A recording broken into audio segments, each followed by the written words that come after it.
You like music? I do a little better than you could. Rap tap faster he would. You like video games? You need some milk. You need some milk. Oh my God! I'm gonna punch you in the. Oh God, run! Podcast? I got podcasts. I got podcasts right here. The Sweats and Steve Show. No, it's real, dude. They're literally Jaguars. No! It's pretty cool. My name is Sweats, and I'm on the journey to 1,000 subscribers, and I need you to get there. But the question is, you clean enough? Keep it clean. Why, hello, clean boys and dirty girls. Welcome to the Sweats and Steve Show. I checked out the show, the Sweats and Steve Show. Seems like you guys have fun on there. It's pretty cool. Make sure you like, share, and subscribe To Sweats and become a clean one today. Oh, oh, oh.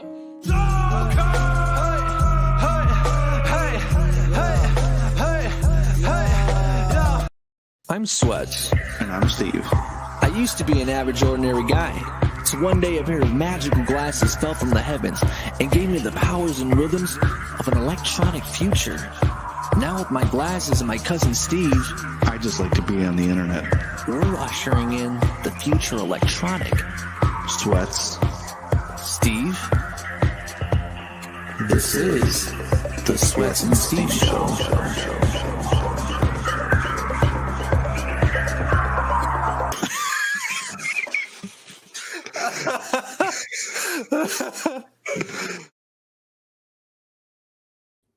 Yes, ladies and gentlemen, welcome to the Sweat and Steve Show, episode number 30. Hello, that is a beautiful even number, if I do say so myself.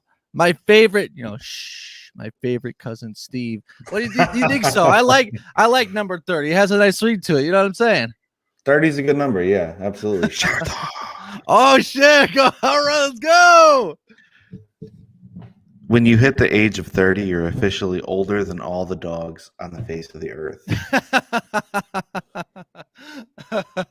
Now, if that is not breaking out the box in thought, shit, I don't know. We're gonna have some callbacks to some breaking out of the box shower thoughts this evening. Absolutely. Before we do that, though, I'd like to say, yes, of course, welcome, ladies and gentlemen, to the Sweat and Steve Show. Happy to have you all here. Today, I'll kind of let Steve introduce the topic of today. Let's get some shout outs going for what I could see in the chat. Make sure to like and share this out, by the way. It's always appreciated. Shout out to Jeremiah. Beef Gang is running deep once again in the chat. It can never be defeated. What can I say? We got B Rose. Says, hail Sweats. Hail Steve. Hail to B Rose. Absolutely. We got Lord motherfucking Vanatra in the chat. He says, hail to B Rose. Hail to you, Lord Vanatra, you bad mother. We got Kenny in the chat. Whoa, brothers. What's going on, Kenny? Good to see you here. Shout out to Kenny. We got Matt is in the chat. $5 holla. There you go. And we got Norman. Oh, shit. Yeah, there you go. Hold it up. Norman. There you go. Hell yeah. Norman Liverpool. Proud of you, my man. I'm proud of you, my friend. Very proud of you. I need this autograph when you come back to Chicago. Absolutely. Welcome, Norman. Welcome to the show once again, of course. Who else we got here? We got Ryan Lee Johnson. Oh, yeah. Hey, what's going on, Ryan, you bad mother? And we got Melissa. If you woke up.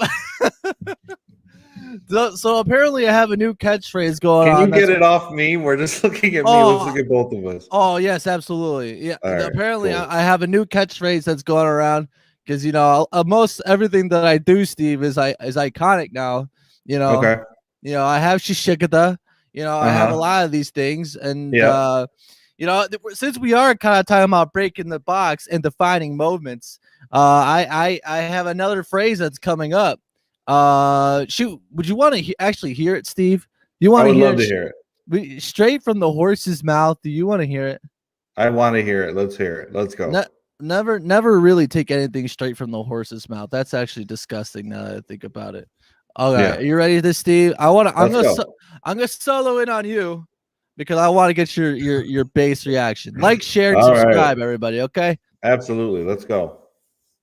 So, Steve, what would you do if you woke up and there was a chicken in your bed? What the fuck?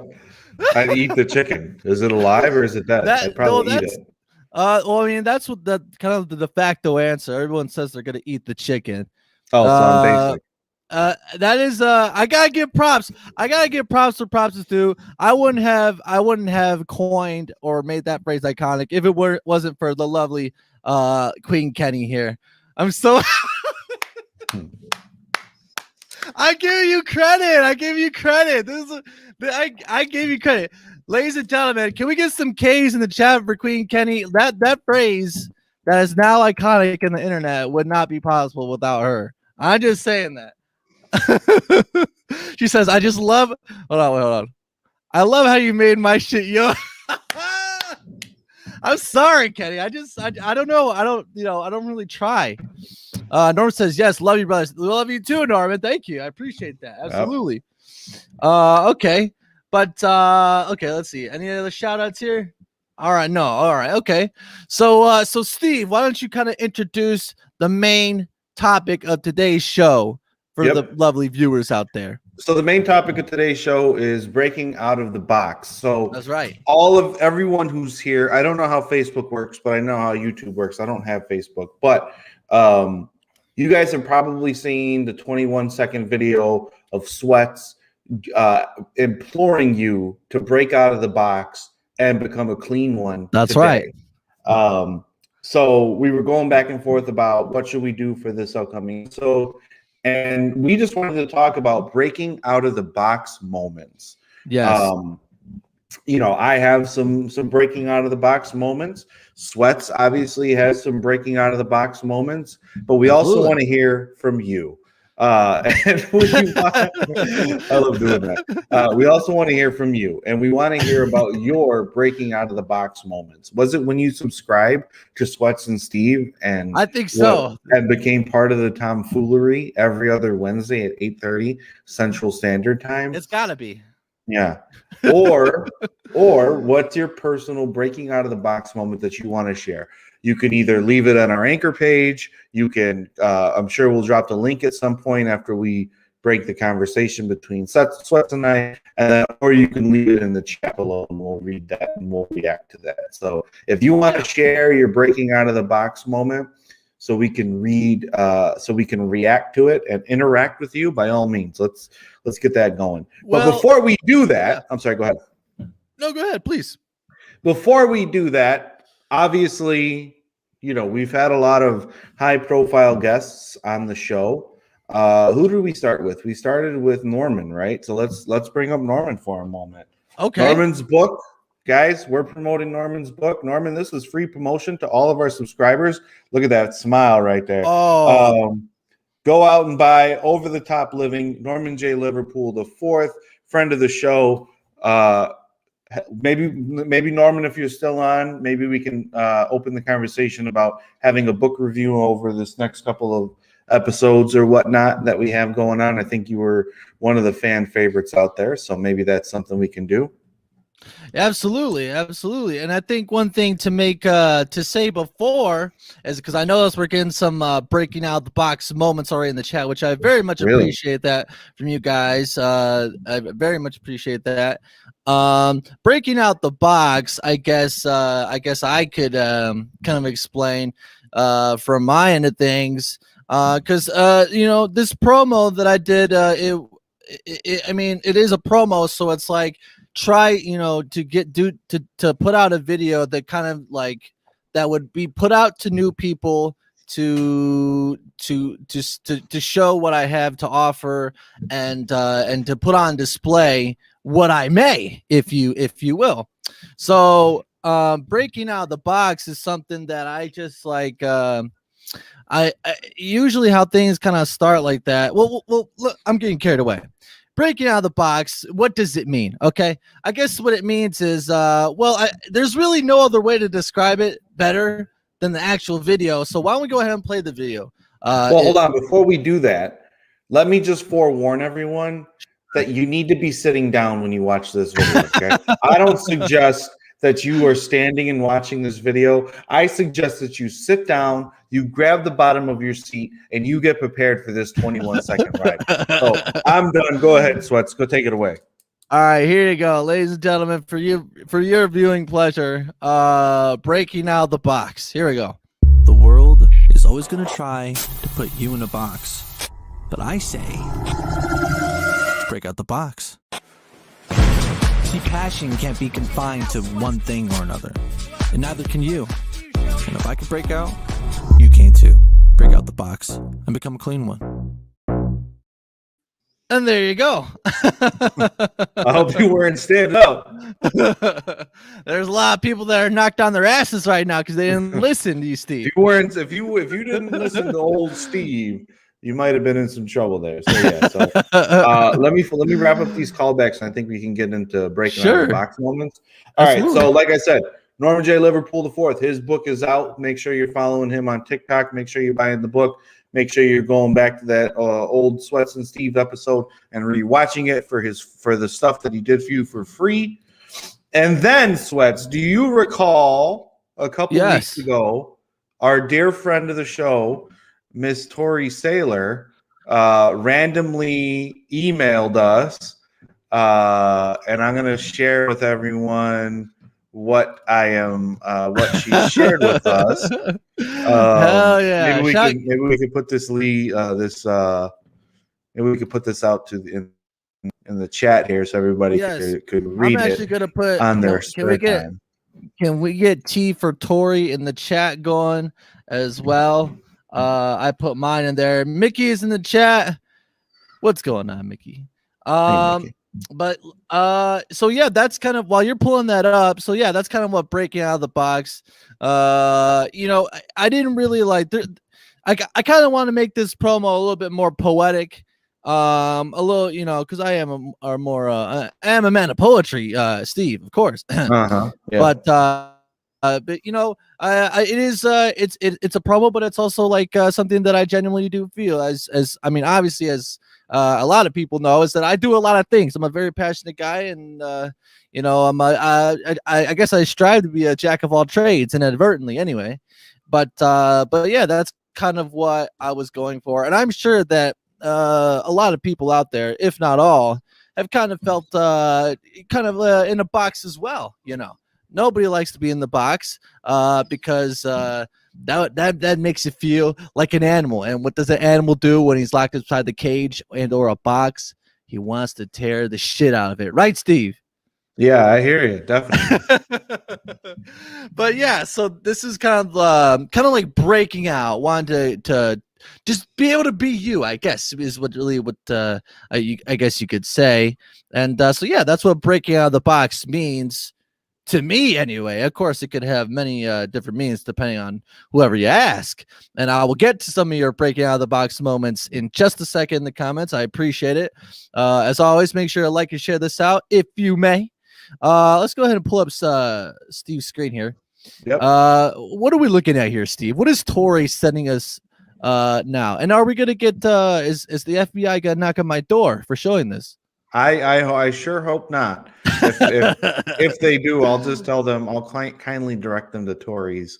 Hey, we're just providing. I hope she's not watching. She's thrown under the bus. Yeah, I'll throw her under the bus. That's fine. All right. So Tori had emailed us out of the blue and said Navy acknowledges weird footage of unidentified objects flying around its ships is real. So I'll go ahead and I'll drop this in the comments so everyone can read it. But it seems like we're getting some. I won't play the video because that got us taken down for a little bit. But it does seem like there's some high-level people out there who are, admitting that there might be some extraterrestrials out there, Some weird shit going on, Steve. Some weird shit. So, Tori definitely wanted to provide that to everyone who tuned into that episode and that's get right. that And follow-up. So that's right. We have to appreciate Tori's time because it may be limited. She may be emailing us one day of the latest breaking news, and then all of a sudden, kaput, there it goes. We're not going to hear from Tori no more. Salute that. Salute, eh? That always gets me. So just so everyone's aware, I got my second COVID shot last week. Oh, that's wonderful. Yeah, so I'm fully vaccinated, but like my sleep has been off, so I'm a little like groggy a little bit. I'm starting to get back to where I'm at. So absolutely, it'll be a little weird here. But anyway, let me do my final callback. All right, sure. Final callback. I am subscribed on Apple Podcasts to the Funeral Science Podcast, hosted by Mr. Ben Schmidt.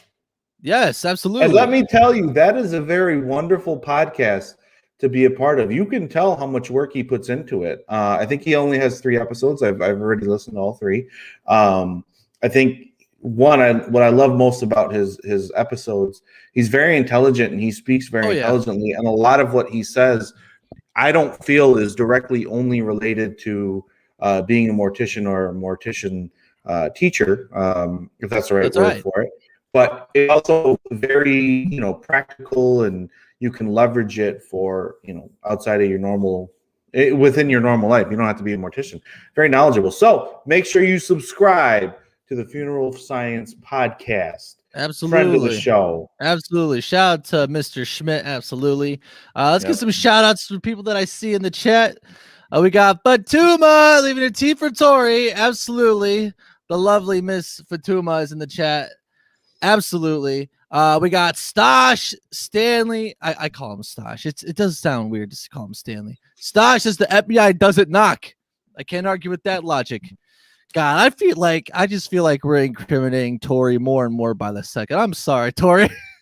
At least we got her on an episode, right, Steve? Yeah, absolutely. Absolutely. We got Chris Stroud in the chat. What's going on, you bad mother? And of course, we got Zanish. Says, what up, pimp? Who, me? Never. I am just I'm a farm boy from the Midwest. That's what I am. But okay, let's kind of see what some of these breaking out of the box moments that people are sharing down below. If you're just tuned in and you have a defining moment, a breaking out the box moment that you'd like to share, drop it down in the comment section or the chat, please. Absolutely. But let's take a look here. Let's see. Melissa says, when I was born, that was that is pretty fair.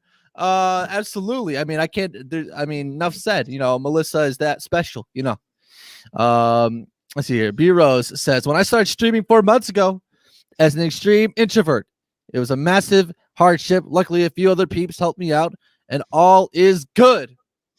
I would never suspect, and I haven't been around the past couple of weeks, but I would never have suspected that B Rose was an introvert. The way that he carries himself on his stream, very engaging. He knows how to keep a conversation going. So I'm surprised to hear that that he considers himself an extreme introvert, not just an introvert, an extreme introvert. Absolutely. Shout out to B Rose. Thank you for sharing that. Matthew says, when I decided to go my first backpacking trip to Peru with my homie was a breaking out the box. Yeah. Got it. I gotta get used to my own acronyms. Opened my eyes to the world. Absolutely. That's wonderful. Glad to hear it. Absolutely. Yes, keep them coming, guys. I appreciate that so much. And on top of that, we also have all these T's in the chat. Matt left one, Mickey left one, Kenya left one, Fatuma left one, you left one. Absolutely. There you go. I mean, I hope Tori does see this. If she does go out, at least she'll go out and a blaze of glory, or a blaze of teas in the chat. Absolutely. But anyway, so kind of going back to the breaking out the box video itself. Is there any other questions? Because I know that you were kind of curious and kind of picking my brain on it a little bit more. Is there any other questions that you had, Steve, as to maybe how I made it, or like kind of elaborating on it, or do you want to share some of your breaking out the box moments? I'm just texting Tori to make sure that she comes and picks up all her teas. There's the break out the box. Oh shit! I think Stash just dropped 99 stars. Damn, I gotta do something. I gotta do something drastic for Stash. What do you think I should do? I think you should take off your glasses. No. Well, I'll do that. Maybe I'll do that privately for Stash. But thank you, Stash, for the 99 stars, my brother. I appreciate that. I got 99 stars. Taking my glasses off ain't one. That was wonderful. I appreciate that. And thank you to Chris, Mark, Kenny, for 2, and for liking the stream, as well as Anisha for her in the stream. I appreciate that very much. But what are you gonna say, Steve? Yeah, I think for me, what I want to know, I want to know what everyone else. I think I'm going to take this opportunity as the co-host on the Sweats and Steve show. I think I'm going to take this opportunity to figure out what makes you tick, Sweats. What is your breaking out of the box moment? What was your motivation? What keeps you going? What was your breaking out of the box moment? I think that's what the fans want to know. And if there's anyone who's going to bring it out of you, it's going to be me. Absolutely. So I mean, I guess there is a lot of breaking outside the box moments, and I guess you could say that actually the process of making this video was one of them. Well, I don't know if I ever told this story. I probably have, but well, let me wind it back just a little bit. So what inspired me to do this? As I kind of mentioned before, it was a way to kind of promote myself and what I do on the socials, on the channels, and everything like that. But it was also an opportunity to kind of do something a little bit more poetic and put my own kind of unique spin on things. And I mean, aside from that, I have a pretty I don't know if maybe I'd say amateur level, but I mean, I am pretty good at video editing and video production if I really put my mind to it. You're very good at that. You are very good at that. A lot of people, listen, let me tell you, like the way that you're doing things right now, I am very impressed. I am proud to show my in-laws. I am proud to show my friends. You are very good at that. Thank you, Steve. Yep. So it was like, and I've been working on this stuff, my skill, my craft, I guess you could say, for years. And I spent hundreds, if not thousands of dollars in acquiring like a whole bunch of assets that I could use to my disposal to make these things happen. And I actually do have a behind the scenes. It's not the greatest behind the scenes video, but it was a little video that I recorded at the end when I was done filming the promo to kind of like show what I was working with and that sort of thing. Which I don't know. Do you think I should try to pull it up now? Yeah, I think you should. Okay. Well, while I'm pulling that up, can you hit them with the shower thought? And yeah, let me pull this up real quick. Shower thought. Oh hell yeah, Let me give you the single. There you go. Boom. There you go. Why aren't iPhone chargers called apple juice? That's an old one, but that's an oldie. That's an oldie, but a goodie. Old one. But these are breaking out of the box shower thoughts. Like I said, a circle is a shape, a letter, and a number. Damn. There you go. There you go. Yeah. There you go. That's what we do. We live in an age that takes nothing serious but everything personal. Wait, say that again. I'm sorry. This video started playing. We live in an age that takes nothing serious but everything personal. Oh. Oh. Yeah. I'm gonna hit everyone. I'm gonna hit everyone with my favorite shower thought of all time. This is the breaking out of the box shower thought. Go ahead, hit him. Shower thoughts. Oh hell yeah. You can't describe the flavor of milk. No one can describe the flavor of milk. Damn, I'm really gonna have to sit down one day and figure that shit out because it bothers me that I can't do that. Because I am a poet after all, and I'm a wordsmith, I guess you could say. But not being able to do that does bother me. I'm not gonna lie. And before we show this behind the scenes footage of the of the promo, shout out to Matthew, Mr. Michaela, Willie Beeman, and Raquel for supporting the show via our anchor page. Shout outs to them. Let's see here. Let's get this out of the way and let us go to boom, Exhibit A. So what this is a little video. Again, it's not the greatest. I was very tired when I was filming this, and I was just like, okay, I want to be able to show kind of like what's going on, and I can kind of elaborate as to what I did further, commentating on this video. But let's take a look. See Scenes footage. It's a little laggy though. Of the break out the box promo campaign. What we have here, some of the tools that I'm using today. We have this black. So just kind of like setting up the scene. What I had to do was set up this. I had to buy a totally new backdrop. Because let me go back and rewind. As you could see, and you could tell by watching the promo, half of this box is green, right? Half of this box is green, and making a green screen work with that was just not feasible. So I had to go out and order a new backdrop that was solid black, and I had to do that. So then why don't we keep watching the clip here? Let's see. We have this black backdrop. Sorry about the lag. By overhead light with the soft box to kind of direct our light. So that overhead light is the most kind of terrifying light that I have. Because in order for it to get up high, you had to level it out. They literally the overhead has. I have these little mini weights, Steve, because this is filmed down in the workout room. Okay. But I have an entire wall that's it's solid. No light's gonna pass through, so that's the best side. So I have this overhead, but on the other side of it, is a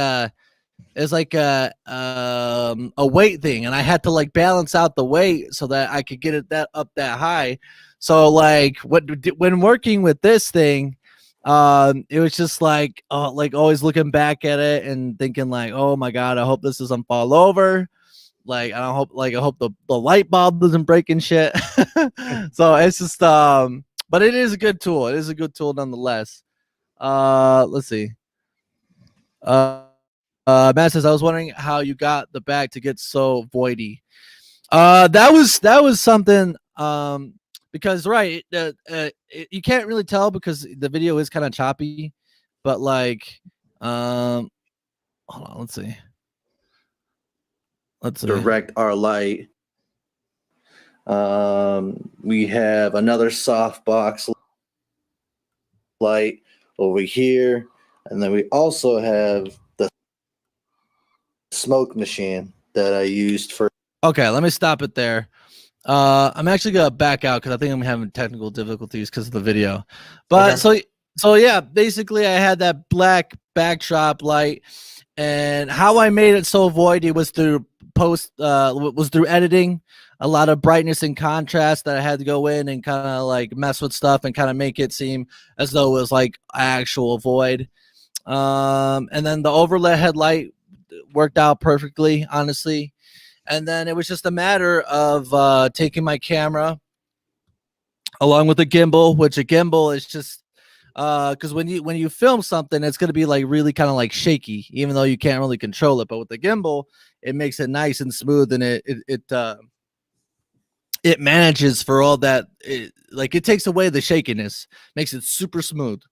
And then I was just having like this little smoke machine with the little kind of pedal sort of thing, and then just going in while hitting the smoke machine, and voila, that's it sounds pretty easy, but setting it up and actually doing it to where you get it to take that you like, that's a process. So, but yeah, I mean, that's kind of like the gist of the video. And then actually, if we take a look at it again, the only How other many takes did you do to get it to where you wanted it to be? Because I imagine that box you had to hit it with the bat a couple times, right? Yeah, that I wish I could have gotten more footage on, because I had to try to like pretend to hit this box while not hitting the box, but like I do have like the ceiling is pretty low, so I can't like swing up all crazy because I'm gonna smack the ceiling if I do, right? Plus I also like I had to utilize the box still afterward, Right. And it's like I'm not gonna take pictures with this fucked up box. That took me a whole weekend to paint. God dang it, it's not gonna happen. So like I kind of like had to like pretend as though I was hitting it, but without really hitting it. You know what I mean? Sure. Let's take a look at it again so we can kind of see it. The world is always going to try to put you in a box.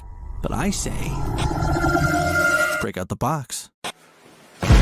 See, passion can't be confined to one thing or another. And neither can you. And if I can break out, you can too. Break out the box and become a clean one. But if I may, that is my favorite at the end where you hit the sub bass drop, and that is my favorite shot of the whole thing. I'm not gonna lie, I look pretty fucking badass. Whatever. I look pretty badass, don't I, Steve? With that, you do look pretty cool there. Not to toot my own horn, but yeah, I mean, those are kind of like, I mean, there's some other things involved, but like, but yeah, that's kind of the ins and outs of making the video. And I put on my Instagram something along the lines of like $100 worth of new gear that I needed. What was it? A day and a half to set it up, the other day and a half to actually film, 2 days to edit, which is more like 3, honestly. All for a 20-second clip, Steve. All for a 20-second clip. Can you believe that? Yeah, I mean, imagine what you did compared to how long it took to do the Titanic, or what's the other one? The one where they're like blue people. Avatar. Avatar. You know what I mean? Imagine having to do that. What do you think James Cameron was going through? Oh, well, James Cameron has like multi-millions of dollars and an army of experienced in the professionals to help him with that. So it's like, I mean, but even so, like thinking about it, and we'll have to do like a video. Maybe we could find like an amateur filmmaker who has like a pretty lofty experience to kind of like explain a little bit some of the work that goes behind even like a minor production. You know what I mean? Yeah. I think that would be pretty interesting. And I would learn some things too, honestly, because I do have aspiration for film as well. But yeah, that's kind of like, it's crazy. It's crazy how like you could do all that just for something so small. But I mean, hey, it's I don't know if you could tell, Steve, but a lot of my every edited video that I keep coming out with, the quality is kind of getting up there. and my skill is getting a lot better. I'm getting a lot more creative with it. So things are paying off, and they will continue to pay off for sure. Yeah, I definitely see that in your videos. If you look at some of the first ones that you have done, I think you did one. I was thinking about it the other day. Yeah. You did one where you were talking about goals and you were in your studio. Yeah. If you look at that compared to what you just displayed, there is a staunch difference between what like you really coming along. And I remember when I went to go hang out with you when we did our sweats interview, just seeing how you work with all this stuff. And me personally, I get frustrated and say, fuck it, I'm not doing it. But you stuck with it. You know what I mean? Like you really stuck with it. You like were really in it. You thought about it. You brainstormed it. And, I was impressed, man. It was really cool. Do you have new glasses on, by the way? Are those new? They're you notice I don't have to wear double glasses anymore. These are prescription lenses, and I could see in crystal clear now. But yes, they are new. They are new and modified, I guess you could say. Yes. Oh, Mickey, check him out. He's got the. That's right. You're never taking those damn things off. Oh, never. Yeah. Never. Walking around the house eating cereal with it. I have eaten cereal with these glasses on before. I can't confirm this. But what did the optometrist say when you took those to get the prescription in there? She was awestruck, so she wasn't really saying much. She said something along the lines, "Can I get your autograph? Can I take you home?" I was like, "Listen, lady, I'm just here for my glasses, and I'll be on my merry way." And that was that. That was that, and that was that. You know what I'm saying, Steve? Did you ask her if she subscribed? She had already been through too much.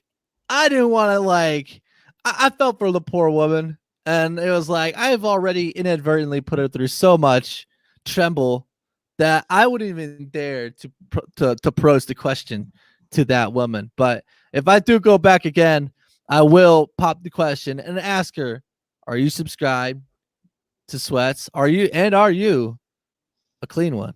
I will. What the hell happened to your optometrist? You're making her sound like damaged. I don't know. I mean, I haven't seen her. What can I say? Let's get some shout outs going in the chat for Jesus.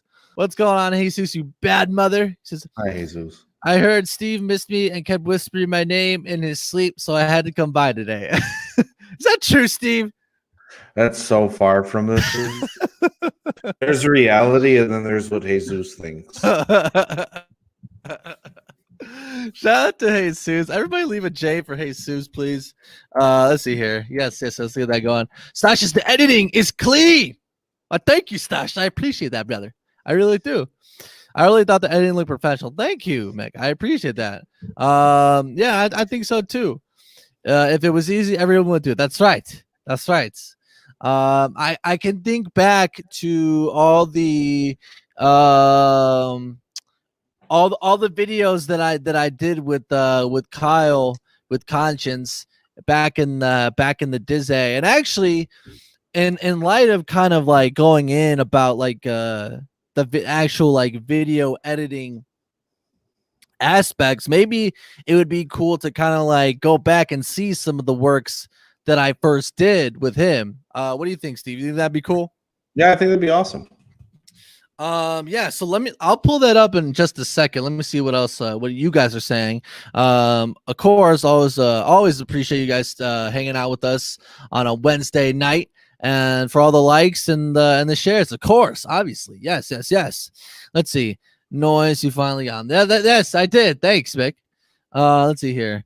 Recommendation, go to yes. That's right. I hope from the location, because I don't want to give them free publicity, but I hope wherever I got these from, I hope they will eventually sponsor us here on the show. That's Iron Man. That's Iron Man Mark II. That's goddamn right. There you go. You know what I'm saying? She tried to stall Sweats enough to call the crazy house to come get him once again. Sweats escaped. Well, that's your version of events, Jesus, and that's your truth, man. I'm not gonna stop on that for you, brother. That's your prerogative. But anyway, so yeah, I guess we could look up some of the past videos that I made, and actually we could kind of go back and look at the first music video type, kind of like legit video venture, I guess you could say. But before we do that, since we are talking about breaking out of the box, and kind of talking about defining moments, I thought one thing that would be interesting was to look at some people that broke out of the box, but they didn't get the credit that they deserved, and they went unknown, or at least not as known as they should have been. I thought that was something that was interesting. So let me pull up the screen. Let me share my screen here. Hold on. Let's see here. Yes. Bada bing, bada boom. 10 people you never heard of who changed the world. Let's see here. It is a sad fact that most people live their lives unremarkably by history, though we hope to be remembered by our family and friends. Our achievements are often a small note, and soon forgotten. There are, of course, a few people whose names will live long after them. And then there are those anonymous pioneers whose achievements, good and bad, changed the course of history, but whose names are, for the most part, unknown to us, whether by design, by accident, or by malicious afterthought.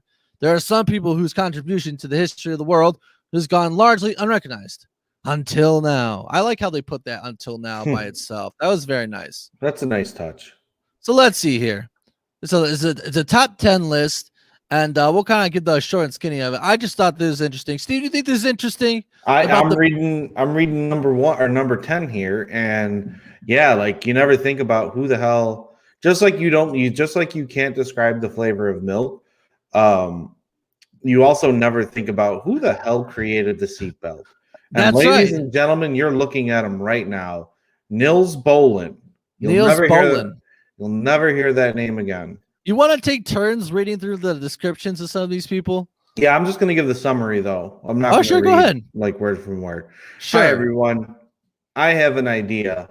I have a bow tie, and I have an idea. My name is Nils, and I think that if there is an automobile accident, it's going to leave people it's gonna lend the opportunity for people to fly out the front of the seat.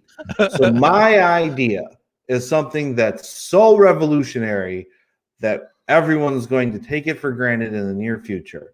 I propose that we create a seatbelt. It goes on your left, you pull it with your right, you buckle it in, and it sticks on the door. It's not a big deal. It's made out of polyurethane. Nikki, can you tell me what seatbelts are made out of real quick? It's made out of that material. It's going to clip in. It's going to have a hinge. You know it's going to work if it doesn't move very far. I think it needs to be on all vehicles. I don't know if my family's going to get royalties off this, but damn it, they certainly should. Absolutely. Nils Boland deserves all the royalties he could get, or at least his family, because he's probably dead. You should really we should try to tell the best stories of these people. Act as these people. That's what we should do. Act as these people now, explaining your revolutionary break out of the box idea. Okay, I like that idea. Yeah. I like that idea. Let's go for it. I'll get number 9. We got Tom Cruise in the chat. Oh God, I think that's funny that Steve hasn't made a better movie than Top Gun. Oh, don't get me started. He also says, I'm surprised I'm not on that list by now. He also says Steve will never know what it's like to be a superstar celebrity. Fucking Tom Cruise. Well, I mean, hello, Tom Cruise. Welcome to the show. Maybe if you're so willing, once we put out the link to join, you'll come in and plead your case as to why you should be someone known who goes down in history for being a famous superstar celebrity. But here we have number 9, Philo Farnsworth. Say that 3 times fast. Let's see here. Let me see the paragraph. That's virus managed to transmit an image a straight line. What was this mentioned again? Trying to see. Ah, no. Why did John lie, Bird? Okay, so there's a television. Okay, so hold on. I gotta read the paragraph a little bit. In 1927, Philo Farnsworth managed to transmit an image of a straight line through the air. By 1929, he had improved the design and managed to transmit the picture of his wife.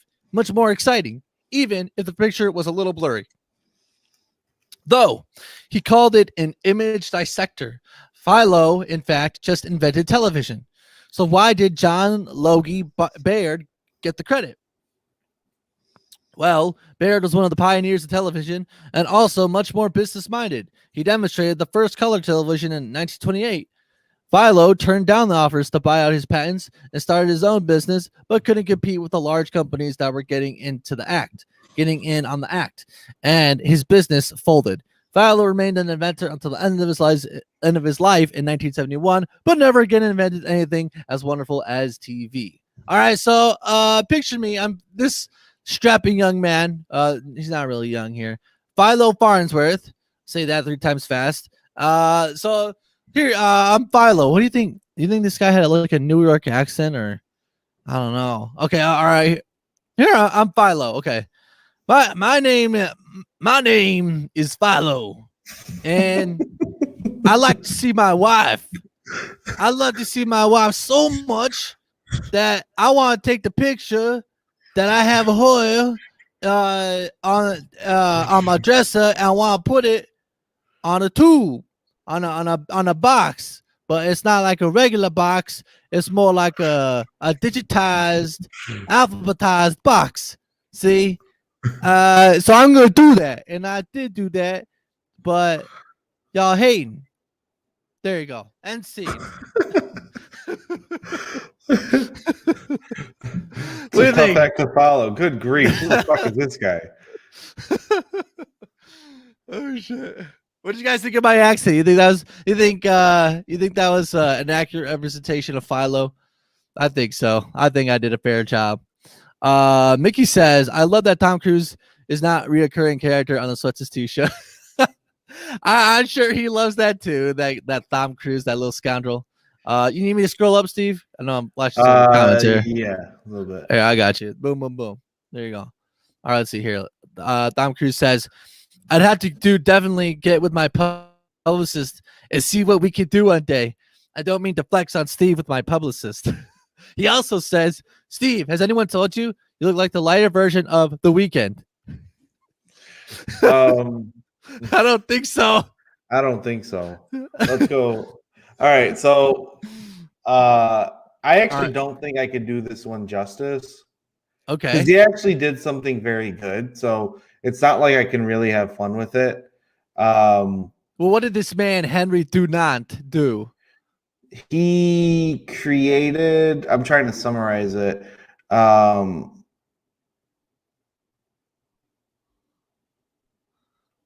He basically, I guess, how do you summarize that? Well, it says here he won the very first Nobel Peace Prize. Yeah, I mean, this individual, he brought awareness to wounded soldiers, I guess is the right way to say it. So he broke out the box by making people aware of wounded soldiers. Maybe we should read, because it is. I do kind of see what you're saying. It is kind of lengthy. Yeah, this is. Well, this I mean, this is a heavy one. I can't really have fun with this one because there's really nothing. It's not like I could have had a good time with the TV guy. Well, there's this guy named Henry Dunant. He won the very first Nobel Peace Prize, and he has incredible sideburns. That alone should put him in the history books. And he's an important guy that you should look up in your own time. Yeah, basically, he said, I don't think it's right for people to. I don't think it's right for wounded soldiers to not get safe passage, and he basically created a forum for wounded soldiers to get safe passage and the treatment that they need. So that is There you go. There you go. Yeah, that's breaking out of the fucking box. That's right. DOTB. Right there, Henry. DOTB. Yeah. Hell yeah. All right, next up we have number 7, Tank Man. In 1989, a democracy movement comprised mostly of students occupied Beijing's Tiananmen Square to demonstrate for political change. But on June 4th, the army moved in. The Chinese government ordered a massacre of the students. It is estimated that over 10,000 protesters were killed that day in an orgy of violence that saw soldiers bayoneting, shooting and driving over young students in their armored personnel carriers. God, the campaign for democracy was over. The human spirit is, however, indomitable. On June 5th, as a line of tanks was rolling through Tiananmen Square once more, a lone protester, carrying nothing but a shopping bag, walked in front of a lead tank to block its path. The tank tried to move around him.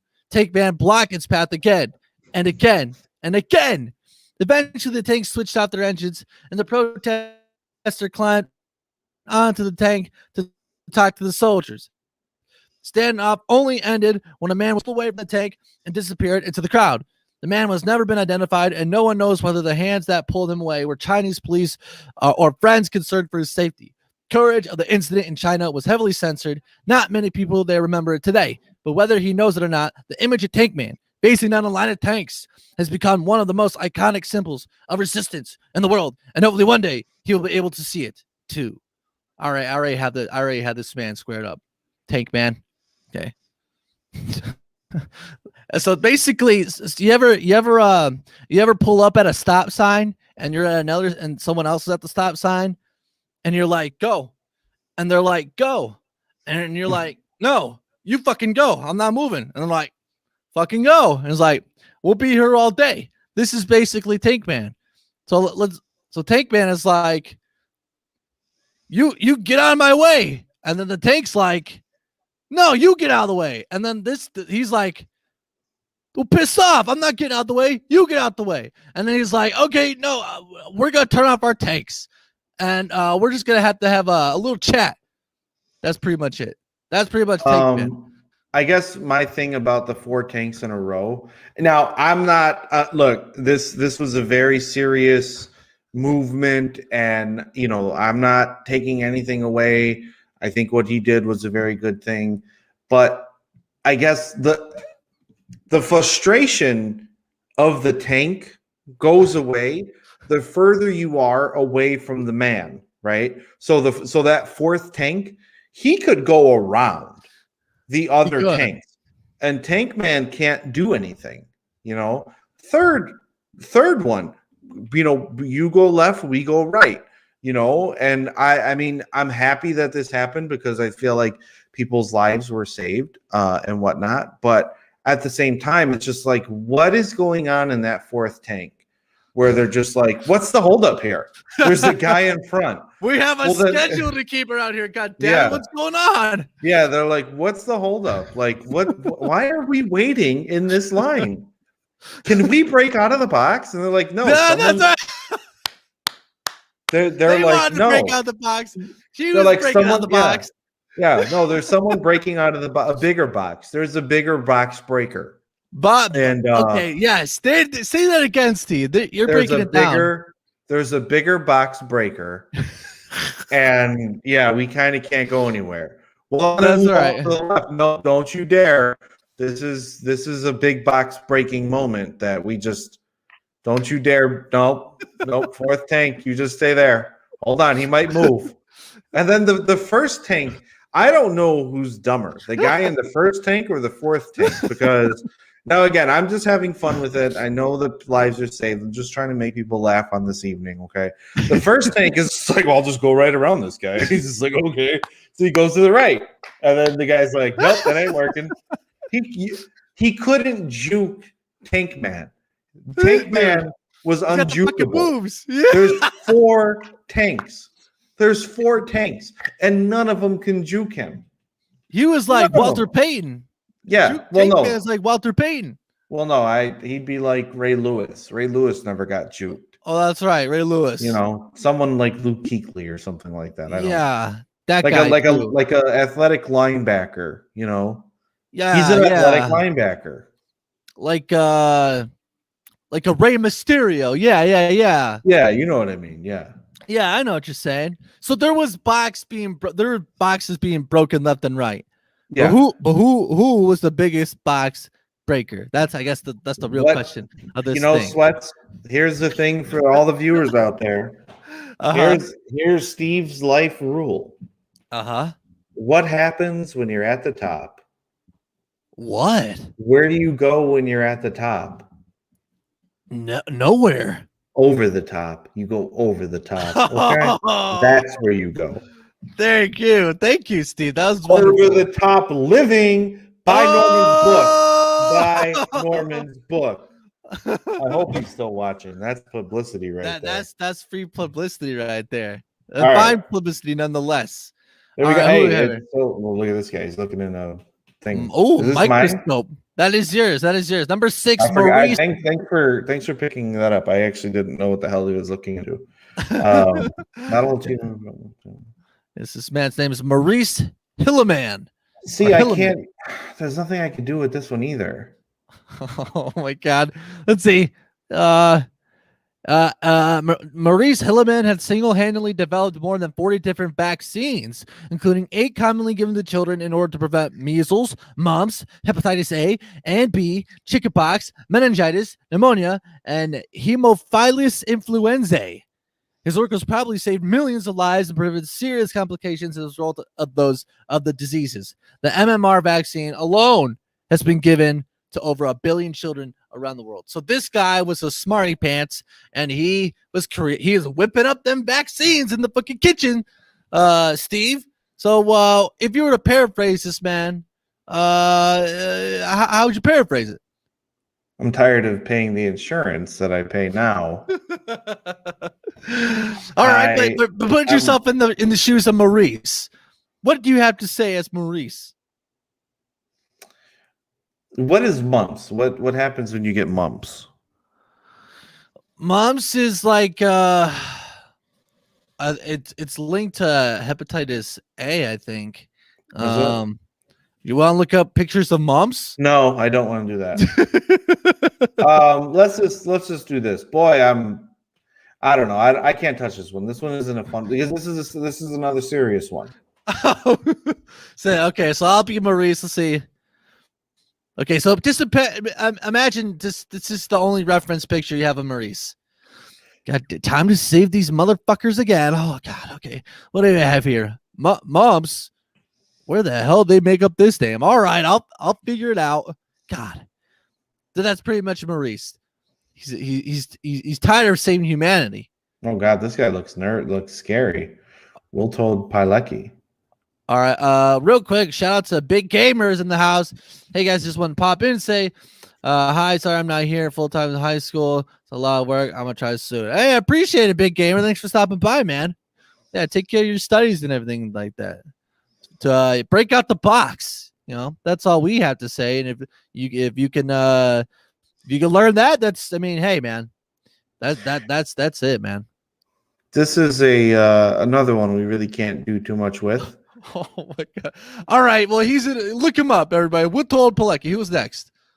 Louis Latimer, the son of runaway slaves of the draftsman who helped Alexander Graham Bell file his patent for the telephone. Okay. It's kind of impressive, but that's not all. Latimer also patented the carbon filaments for the incandescent light bulb in 1881. Though Thomas Edison is generally credited as the inventor of the light bulb, he had, until that time, only been able to make bulbs light up for a few minutes at a time. Latimer patented his method for making carbon filaments, which allowed light bulbs to burn for hours before burning out. Much more useful. Not only that, but Latimer was a pioneer of electric lighting industry. One of the charter members of the Edison Pioneers, who worked closely with Edison in the further development of electric light. Of the original 100 pioneers, Louis Latimer was the only black man. He went on to invent a number of these other useful gadgets, including a flushing train toilet. That's actually pretty nice. And a device which cooled and disinfected patients' rooms in hospitals, thus reducing the rate of hospital-acquired infections. Look at this strapping young man. I could take this one. Go ahead, take it. So Alexander Graham Bell has Lewis Latimer over his house, and it's getting dark. And Alexander Graham Bell says, "Lewis, what do you think of my home?" And Lewis looks at Alexander Graham Bell and says, I got here kind of late, and I kind of can't see everything, but from what I can see, it's pretty nice, Alexander. And he says, if only there was a way that we can keep light in the evening. And Lewis says, I actually think that there is a way, Alexander. I actually think that I can come up with a way to do that with like glass and like little fragments. I don't know what the hell's in light bulbs, but and then maybe we could stick it in a potato. What do you think that would? You think that would work? And Alexander Graham Bell's looking at him like, "What the fuck are you talking about?" Oh shit! Like, what do you like with the potato? What are you talking about? He's just like, "Yeah, I don't know, man. I just think that I think it's possible. I really think that you can create a light, and I think like you can have light in the evening. I have a vision for it." And Alexander Graham Bell's looking at him like, what's the matter with you? What the hell's it like? You really think you can create light like with potatoes? What the fuck's wrong with you? That's what I think happened. He's just like, yeah, all these houses keep burning down like because of the fire that we have to keep. Like, why do we have to do that? And then he's over. There's got to be another way. There's got to be another way. There's got to be a way to break out the box. And then here's another one. So sure. He's over at Alexander Graham Bell's house. He needs to use the washroom. And Alexander Graham Bell says, "Oh, Lewis, I need to remind you that you need to pick up after yourself once you're done in the washroom." And Lewis is all like, "Well, I kind of don't want to. Like, that's you invited me over. Like that's common courtesy." It's like, "Well, Lewis, I'm Alexander Graham Bell. I don't, I typically I invented the telephone, Lewis. I don't typically do that." And he says, how about you shut up? Because what if I created something that would just flush it away? It's going to flush it away. And Alexander, like, first the light bulb and now a flush. Like, what are you talking about? Again, more shit, more stuff, Uh-huh. That's that one. I knew I could have fun with. I can't have fun with all of them, but Lewis Latimer, ladies and gentlemen. All right, so we're down to number 3. James Harrison. James Harrison has saved the lives of over 2 million people. Known as the man with the golden arm, James' blood produces a rare antibody which cures the otherwise fatal Rhesus disease in unborn children. James has donated his blood 1,173 times, a Guinness World Record. It is estimated that James' donations have saved the lives of almost 2.4 million babies. JB was forced to retire as a blood donor as he reached the age of 77, the maximum donor age in Australia where he lives. However, his blood has also been used in the development of medicine known as anti-D, which it is hoped will banish the Rhesus disease in children forever. All right, I got this one. So this man's an Australian, right? James Harrison. Oh, crikey, yeah. These blokes just always take a jab at my arm, But they say it does good work. I mean, so long as I get paid, 2.4 million babes. 2.4 million babes saved because of me. Oh, that sounds wonderful. Crikey, I mean, but I'm tired of living in the shanty. A nice little house in Sydney, eh? On the reef, eh? Hey, salute, eh? And then he breaks out. He breaks out a character. That's James Harrison. That's actually Uncle pretty James. Cool. Yeah, that's actually pretty cool. This guy looks like that's right, Uncle James. There's Uncle James. Yeah, well, he's your guy. Go for it. Holy shit! I don't want to touch this one. Okay, let's see. Assassinated Ferdinand. I hit the nail on the head. Did you see, I saw this guy looks like he shot someone, and he's the guy who shot Archduke Ferdinand. Franz Ferdinand. Oh, damn. Jeez. That's heavy. Oh my god. All right, let's see. All right. So his name is Gavrilo Princip. And he started some shit. He broke boxes. I don't know if he necessarily I don't think that's the right way to break boxes. Well, he crushed boxes. I don't know. Here on Sweats and Steve, we don't think that, we don't condone killing. Yeah, there you go. Number one, okay. Henrietta Lacks. Henrietta Lacks would be amazed to find herself on a list of people who changed the world. Henrietta was a poor tobacco farmer from Virginia. Her death was remarked by no one except the children, her family, and friends. However, Henrietta Lacks is the source of the Hello cell line. Her blood contained uniquely immortal cells that can live outside her body indefinitely. What the hell? Why didn't I hear about this?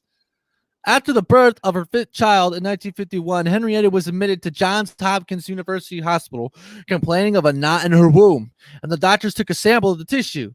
It was soon noticed that unlike normal cells, Henrietta's cells did not die after a few days, rather continued to grow, doubling over every 20 to 24 hours. Henrietta's cells can be found in the trillions of laboratories around the world.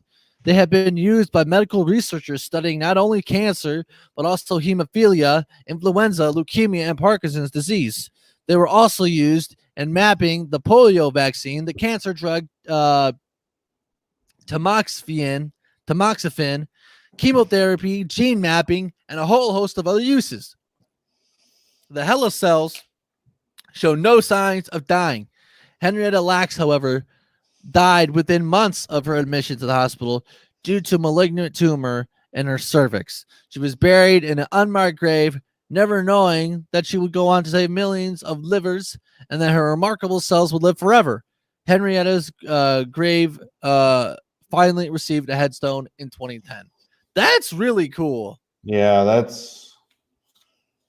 there's really nothing we could say about that one either. Hey, my name's Henrietta. My cells don't die. The end. I guess that's pretty much what you can say to that, but that's pretty freaking cool. Not gonna lie. Absolutely. But yeah, what'd you think of this list of trendsetters and trailblazers and people who more or less broke out the box? Steve, what do you think? It was pretty heavy. Some of these were pretty. I don't think I was ready for some of these.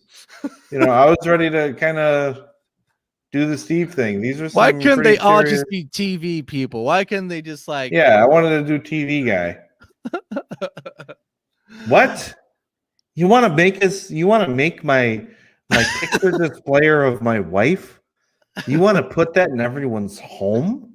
Do you know how much machinery that's going to take? No, I'm not doing that. I'm not doing that.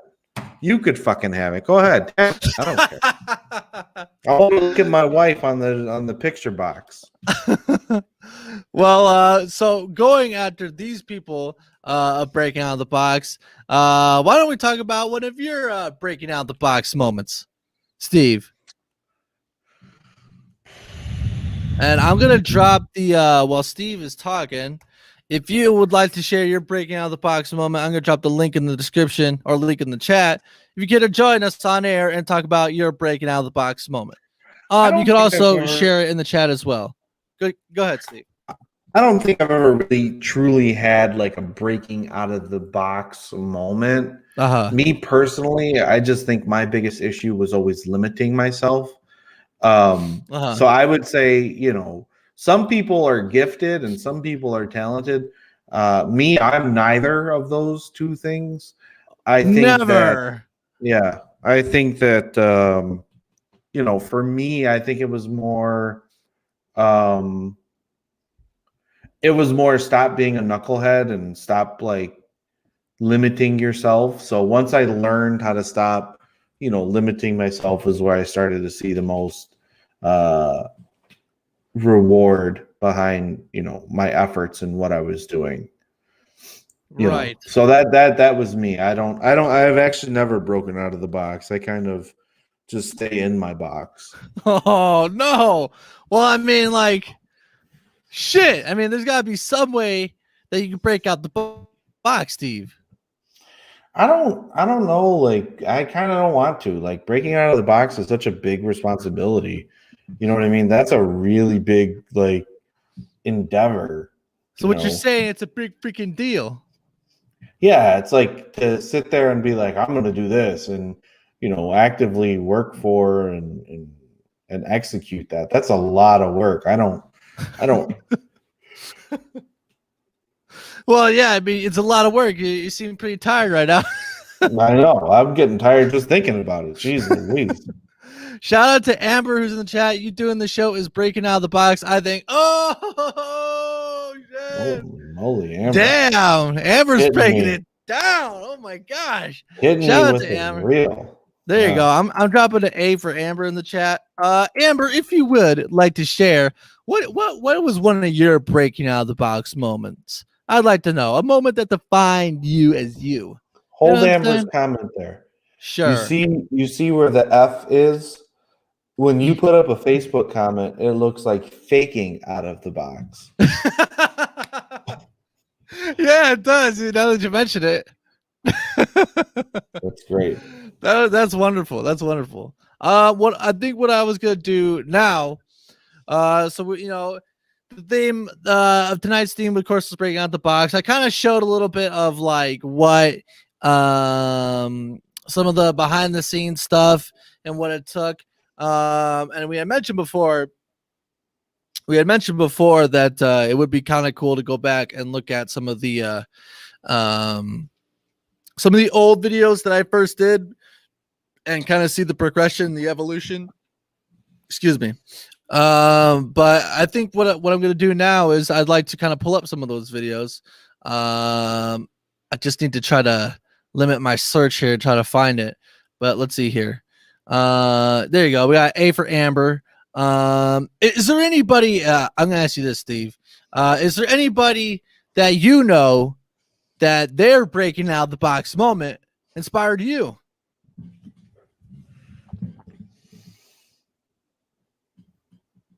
Okay, moment to pause. Genuflect. I'm really thinking about that. Okay. Let's see here. So I don't think so. I really don't. Like, I'm not one to be heavily influenced by others. Like, just because somebody else is doing something doesn't necessarily mean that I'm going to do it. You know what I mean? Like, for me, I've always been the type where it's just like, yeah, this is what I'm doing, and I'm going to go full force at it. I'm going to do that, and then I'll do it for a little bit, and then eventually I'll just be like, I don't want to do it anymore, and then I'm done. Mm-hmm. Like, I don't really have like big grand plans or anything. Right. I just kind of do things, and then I'm like, all right, that was fun. I had a good time, but I think I'm done now. Thank you. And then that's it. Going to Amber's comment here. She says, I would say a thing that defines me breaking out of the box. So when I started in advertising, I came out of my shell and kept persuading people to buy advertising. LOL. That's wonderful. That's wonderful. You do kind of have, you can't really be in a box if you're going to go into like advertising and marketing and stuff like that, because that's like the art of the sell, and yet you do have to be quite impressionable.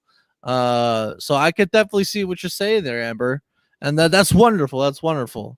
I'm sure you could find lots of success in that area, in that field. It gave me a lot of confidence. Absolutely.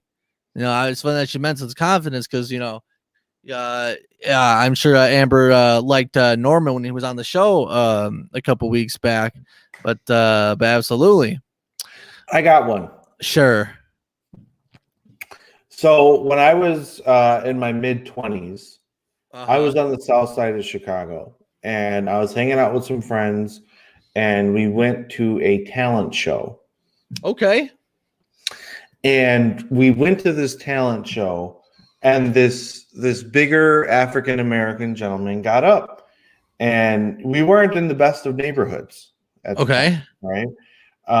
And he was a bigger African American gentleman, and he got up and he started singing, and I've never ever heard anyone sing the way he did, and I was so moved by what. And I'm not a religious person. I don't want to get into my beliefs or anything like that, but he was singing about God and how God had saved him and whatnot, and the way he was singing and the passion that he put in his words, I remember just sitting and listening to him, and it was like nothing else was going on. And one of my friends came up to me and he says, "Hey man, we're leaving." I was just like, I was listening to this person. I seriously like shooed the person off, and I was listening to that person. So I went up to him when he was done singing. I'm like, "Hey man, I don't know what it was, but the way that you were singing, like, it was pretty impactful, and I wanted you to know, like, you had me kind of captivated." And he had like the whole room just listening to him. And we got to talking and everything like that. And then he had told me that like a year or 6 months before, he had been shot 7 times. Oh my God. Some amount like that. And he was on his deathbed, and then he just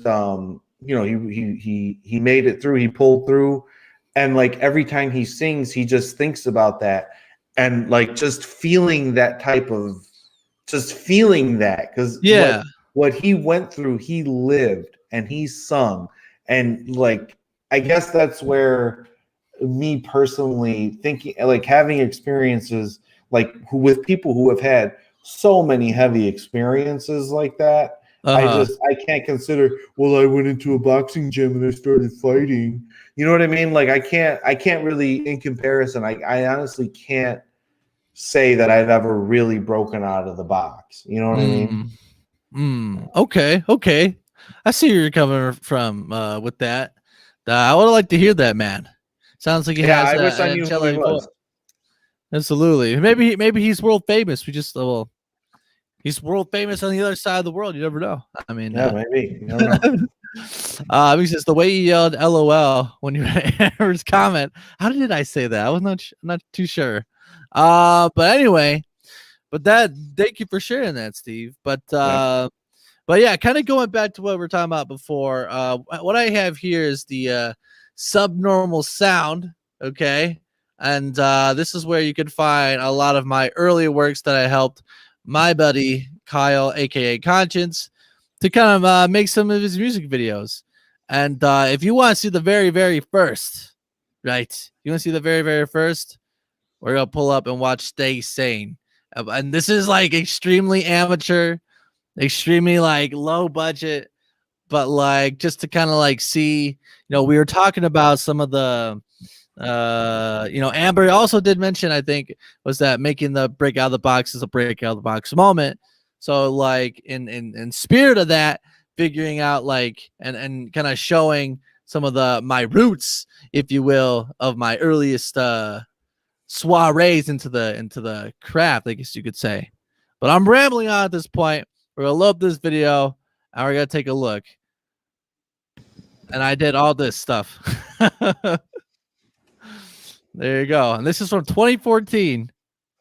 So this is how many years would that be? That'd be like 7 years, man. Jeez Louise. Damn. Oh, have you never seen anything like any of my any of this stuff, Steve? No. Any of my music videos I did with Conscience? No. Okay, let's take a look. So this is my very first that I guess maybe you could say official. I just want to try something new. Video. Show you a couple pictures. Just want you to grab what you see. Okay, so he's gonna pull out this Rorschach test. I drew all those. I painstakingly chased out all those ink blots, and I did that. Shout out to Charles if he's watching this. That's Charles right there. It's our friend. Shout out to Charles. As you can hear, there's a snowblower in the background. All right, dude, stop. And- This obviously isn't working. Stop the cars. It's stupid. And like I can remember filming this. Can I ask you a few questions? You know, you hear about a lot about 1080p and 4K and stuff. This wasn't even that. This was like 720p. This was like this, like In one word. very primitive to what we have now, or you know, How makes you feel? that sort of thing. And then I can remember being at my laptop, just painstakingly trying to get through this video. My feet are sore, the bliss is administer a sharp pain. My heart's drained and I can never hear it beat no more. She's the reason I can't breathe no more. And even though I sleep, I see her sneaking in my dreams, so I won't even sleep no more. As I peek around the corner, the peak reaches past infinity. Goals seem to be too steep to reach, so I won't even reach no more. And even though I've seen these things, I seem to be affected. I just wish I couldn't see no more. Violence reigns the time today, man, we ain't free no more. Say that we will pray for peace, there is no All right, hold on. all the secrets that got hid from the public. I did that top secret thing right there. That's funny. Yeah, this is also back when like Windows Movie Maker was a thing. It was like a free program that they had. I remember going through all that, and it was very basic, very limited, and then just going and also one of the things that about music videos is that trying to make sure that the lip sync, that the track matches the lip sync of the actor, and that's a whole other ball game. With politics, I don't get why they give benefits to men who get 7 mil every year. I can't make sense of this. Penniless, but stressing just stresses it. I'm forever sick. My head is split, man. I don't even want to think no more. Stay, life is pain. Sing, stay, sing, stay. I can also like remember at the time that this location for like the kind of theme, because it's kind of like a therapy type theme, that this room was perfect for it. In the mirror, I'm seeing devils, and they whisper in my ear, and all I hear is screams of bloody murder. Dreams are cutting further in the planet's dirt, cause man, it hurts. My plans just haven't had the birth. I blame it on the planet, cause the planet shouldn't grant me breath. I ask for death that hasn't hurt. My Christ, cause dying seems to work. Living isn't worthless, kid. His purpose is to turn you in, assign you to a permanent place for the worms to dig in. I like the fact that the psychiatrist has Adidas on. I was just about to say, literally, I was literally about to say that, Steve. Yeah. I like the fact that he's rocking some Adidas. He came ready for everything else. He has the watch. He has the notepad. He had the Rorschach. Rorschach. Amber says, reminds me of Eminem. I am very sure that Conscience would love to hear you say that, Amber. I will let him know that you said that. I'll tell him this to come back and watch and see your comment, or however you spell his name. Yeah. So let's see here. Let's see. It's a little bit left. There isn't any chord to write. There isn't any war to fight. There isn't any sword to swipe. There isn't any form to sign. There isn't any more to life. There isn't any more to life. In essence, we are born to die. And I thought this was like. Hold on one sec.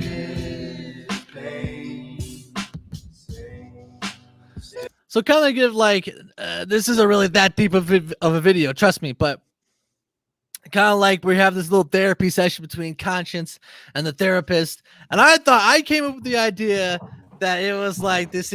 I thought it was genius too, right? That like by the end of it, the therapist is the one who needs therapy. Now, isn't that ironic, Steve? We'll say that again. I made the concept, and I thought it was cool at the time. But like at the beginning, we have Conscience getting the therapy, but by the end of it, through his lyrical spouting, the therapist is the one who needs therapy. Isn't that ironic? Well, I think a lot of therapists do typically need therapy because if you think about it, they're constantly having to listen to other people's problems. And I do think that it is a normal practice for them to like download with a more senior therapist. So you were right on with that. I find it funny because he probably still has on Adidas.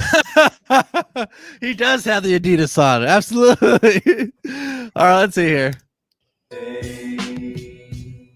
Stay. Life is pain. Audio. Stay.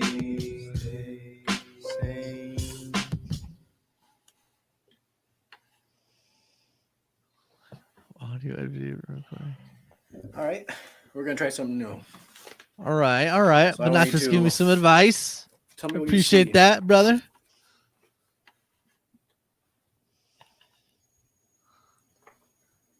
You can hear the zooming in on the camera. All right. It was so cheap. One word. I want you to describe your pain. What it derives from. Where does your pain come from? Life.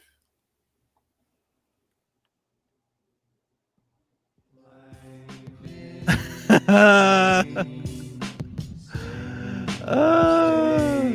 then there's the credits. Oh yeah, that guy. Yeah, that was one of our executive producers who helped with the with the production. Shout out to that guy. But anyway, but yeah, that was that was one of the that was the first kind of music video that I directed. And I know, breaking out the box promo and that isn't necessarily the exact same type of music video or whatever, but I thought it was just kind of cool to kind of like see as it's progressed. Nearly 7 years in the making, Steve. You know what I mean?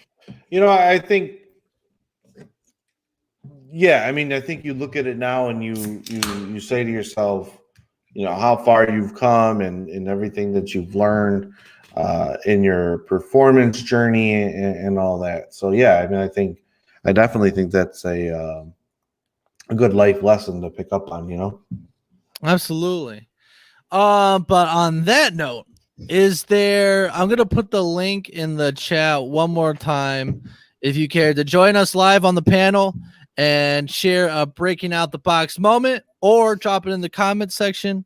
But is there any other question that you had for me regarding the breaking out the box promo? I know you did have a few questions offhand at the beginning of the show. So what's coming down the pipeline for you when you talk? I mean, we're telling other people to break out of the box. What are you going to do? What are you going to do? You're going to poke somebody's eye out, Steve. What are you going to do to break out of the box? Here on your channel and here with your with everything you got going on.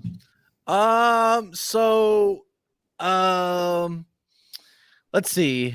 I have a lot of first time videos in the works. I think behind me I have about 2 pages worth. Back over there on a dresser, I have 2 pages worth of film analysis. And that's coming down the pipeline. And it's going to be interesting to see. I know I at least for sure want to try for all these different types of things that I want to do. I at least want to be able to try to say that I tried at least one time, and if it sticks, if people like it, then it's not too much of a hassle for me that I could get through. Then I'll continue to do it. But that is on the way. Also, I mean, right now, currently, I'm gathering up a few songs that I could, I plan out a release schedule for that. I'd like to release a new song every month, and finally get some music videos, legitimate music videos on the way, directed by me, of course,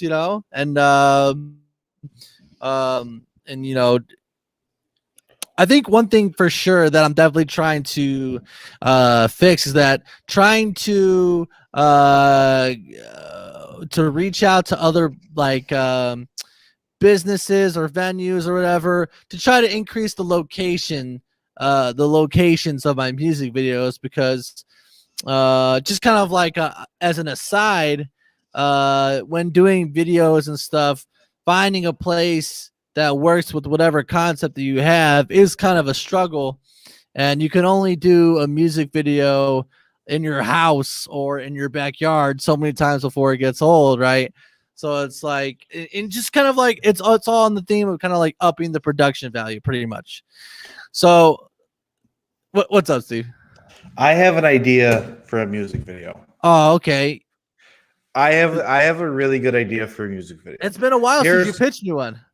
Here, that should be a show. You should play me a song, and then I should come up with a music video. That is a fucking show right there, because that's some of our funniest conversations that we've ever had. We could listen to a song right now and kind of like, and you could pitch me one. Do you want to do that?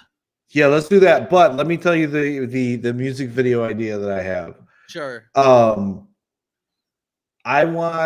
I want to get really drunk, and I want to be at like a Mr. Sub at 2 in the morning, and I want you to be outside the Mr. Sub, and you're like recording me just sitting in the Mr. Sub by myself. People who don't know what Mr. Sub is because you don't live in Chicago, it's exactly what it sounds. It is a submarine sandwich. It is RC Cola, and it is a bag of Vintner's chips. And here in the Chicagoland area, it is heaven. So here's what I think we do. I think it's 2:00 in the morning. We walk into Mr. Sub because they're garbage and they're open 24 hours a day, right?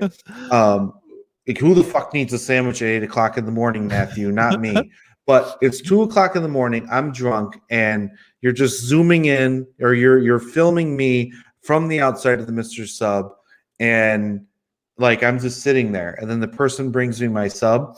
The entire music video is me just eating this Mr. Sub sandwich. Oh yeah, I think I remember this. I think I remember you pitching me this idea.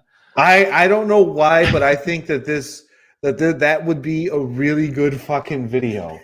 You know what I mean? Like me just eating a sandwich. Now answer me this.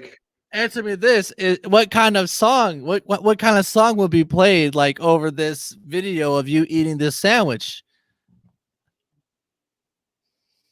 What kind of vibe are we talking about? We're talking like something kind of, maybe something more atmospheric, or something kind of hype, or I don't know. You have to think about it a little bit, Steve. I think the fact that it's at a Mr. Sub at 2 in the morning and I'm in the music video, I'm by myself. Yeah. I think the fact that is what we're going for with this, and I think it has to be something that's anticlimactic, because I feel like that would fit. Did you ever see what's the music video where Radiohead? Have you ever seen like Radiohead's music videos, and like no one's driving the car and they're chasing the guy down the street? Oh yeah. Yeah, like those weird music videos. I think that's what your music needs. Your music it doesn't need some poetic like story or anything like that. Your music needs just something that's off the wall, and I'm listening to this song and there's this weird thing going on. You know what I mean? Yeah. I think I understand. You know, like, so kind of like the Gone video, like I guess maybe like Gone was a fucking classic. I don't care what anybody says.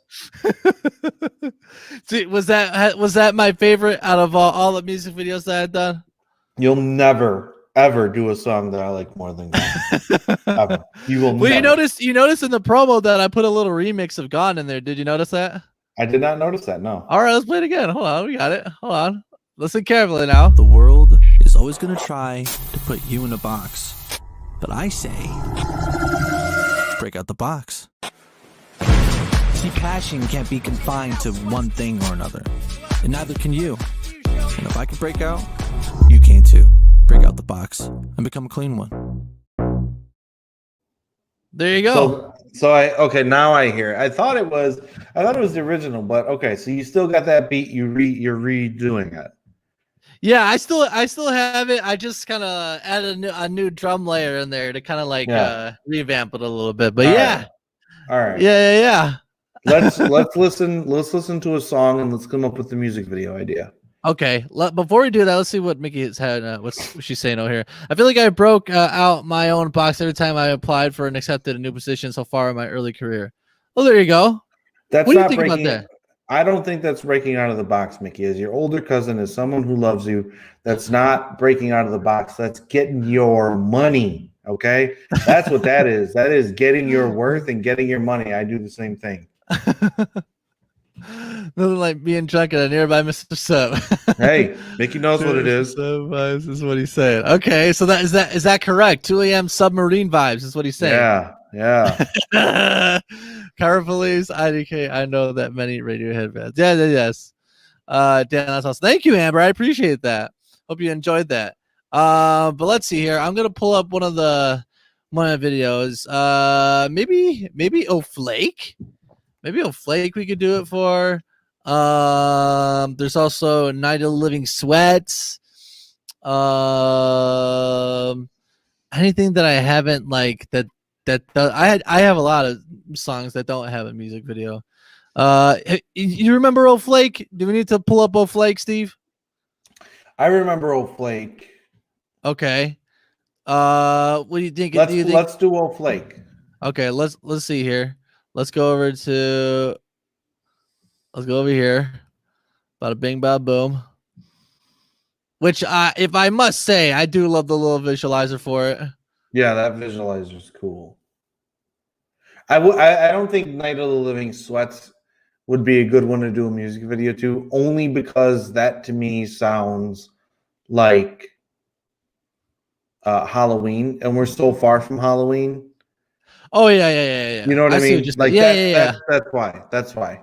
Oh yeah. I see what you're saying. Unless you want to do like a Michael Jackson, everybody's zombies type of thing, but that's a lot of work.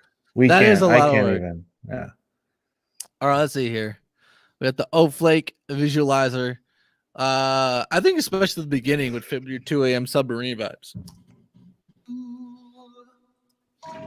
I'll just say a few simple things before I fall asleep. All right, envision your mind, Mr. Sub, 2 a.m. Old to fight with the facts of life. I made a pill to swallow. Fucking pass me a mallow. Marsh, bonfire remarks. There's 1 a.m. and it's dark and these mosquitoes are biting my fucking ass off.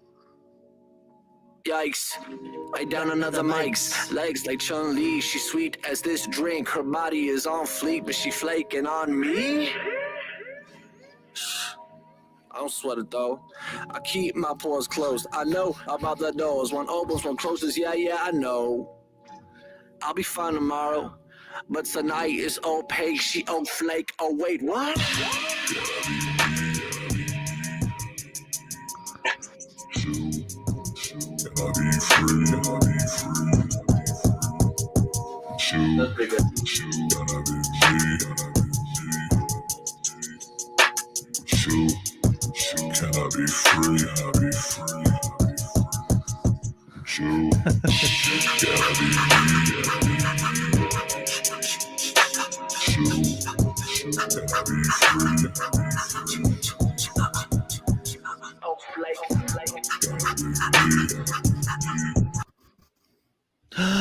Buffering! No.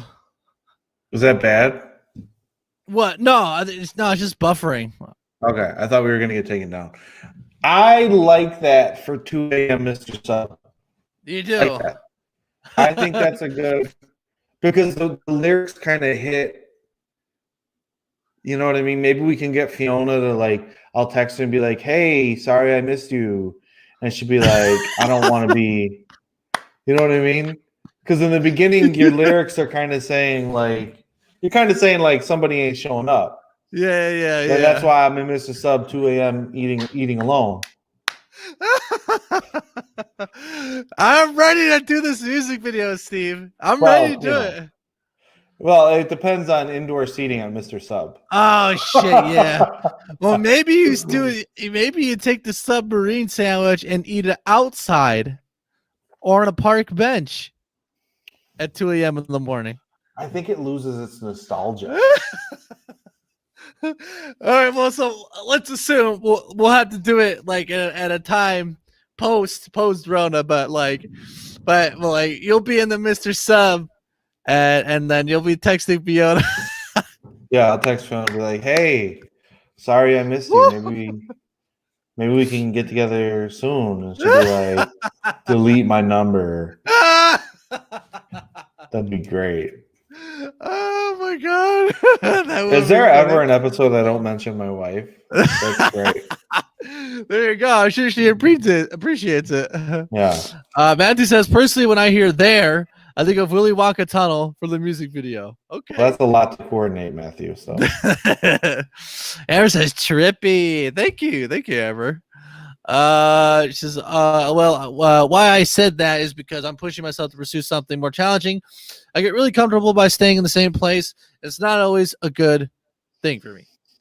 That's what she's saying about breaking out the box and whatnot. I know. She says, Fiona flaked on you because she knew you'd rather she'd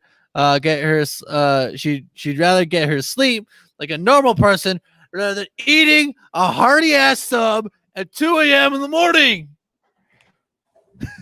That's great. I could be a lot to manage if it's 2 o'clock in the morning and I'm drunk. So you'd have to. I know where we could do it too. It'd be wonderful. Oh crap! I'm looking forward to this video though. It will happen. It will happen. It's just a matter of when. I think we got more. We can listen more, can't we? Oh yeah, absolutely. It does switch tones. I don't know how much you remember of it, but let's see here.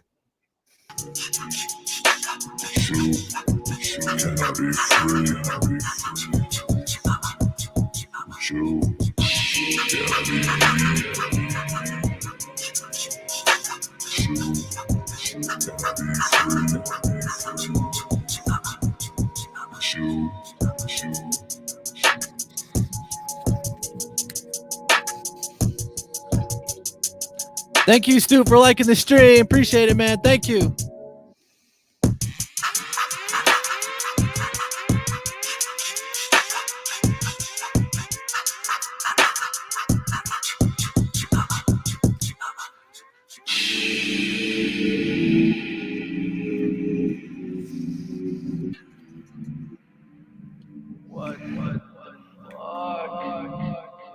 What is that? Because you've never had anyone really spit the game to you like this before, man. Check this out, man. What you really need, look, man, check this, man. Look, man, but what you really need to do is focus on yourself, man. You really need to focus on yourself, so focus on that bullshit, being sorry for yourself, man. Facts, man. Man, you don't even know what your potential is, you need to throw that shit away like it's nobody's business, man. Listen here, focusing on that shit right here. Alright, man, you can't afford to fuck around, man. Time is precious, dude. Time slipping out the fucking box, you know what I'm saying? You gotta keep on that shit. You gotta keep grinding, you know what I'm saying? Piece of facts, man. You to get it, alright? And when my heart breaks, it'll make love sweet. No matter what it takes, no matter what it takes, I will be stronger, When my heart breaks, it'll make love sweet.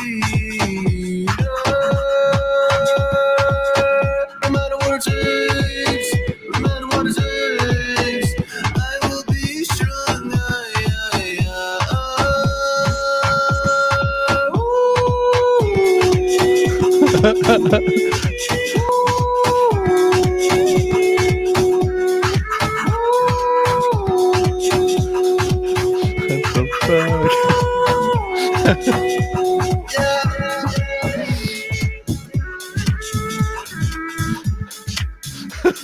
No, this is just an idea. This is just an idea, but I had envisioned when I was listening to that part, because the first part's mellow, but the second half, I think you ought to go crazy with the submarine sandwich in your hand. I don't know if you're dancing. I don't know if you're walking around like a madman. I don't know if you're screaming to the sky with this, but you gotta have the submarine sandwich in your hand, and you gotta be doing something off the wall. That's my piece. See, I was thinking. I was thinking like somewhere around the middle part. Like one, I have to eat that submarine sandwich by the time that first part is done. Because, so now you're throwing up after the second half. Yeah, because no, I got an ironclad stomach. What's the matter with you? Because think about it. You want people to be like, this guy ate a fucking sub in a minute and a half. You know what I mean? Like, that's what you want. There's fucking oil. There's vinegar. You know what I mean? Like, it's 2 o'clock. Like, what the fuck? Like, that's what you want. You want that. You want You're going for a because shock factor. You're going for a wow factor. People like he legit ate a sub sandwich in one sandwich one whole. take. God dang it! In one take, in one take.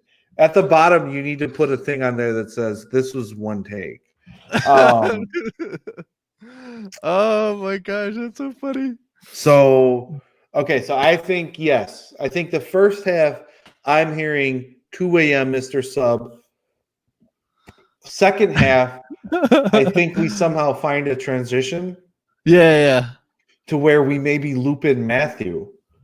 Really? Because it's a completely separate vibe, right? Like it's basically 2 songs on one track. So me getting rejected and eating a sub at 2 a.m. that's the first track. I think that's the first part of your music video. Okay. I remember this. I'll remember it. Let's see. Let's see what's going on in the comment section. Says Sweats Calderon. Okay, I don't. What does Calderon mean? I don't know. I forgot. But thank you, Lord Fernaccia. Of course, you got a good voice. Thank you, Mickey. Let's see. I do. What you need to do is before the beat switches, he finishes and throws it away, then walks out and goes to like a bus stop and passes you on the bench. When it fully transitions,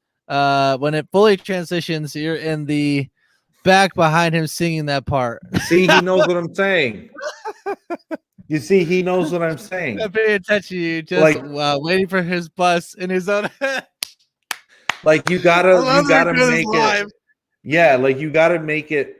You gotta transition first part to second part with that song. Okay. Like it's 2 songs on one track. It's 2 stories in one track. So you got to find that second story. I'm trying to think. I was saying Matthew, but yeah, I like that Matthew says it's you. I'm just thinking about like actually filming this and just like it would be a lot of fun. It would be a lot of fun to do. You, Mickey, and Matthew are designated driver that night, by the way. Oh my gosh, that's so funny. So yeah, that was on Flake. I mean, we can listen to one more and then we call it. You want to do that, Steve? Yeah, let's do that.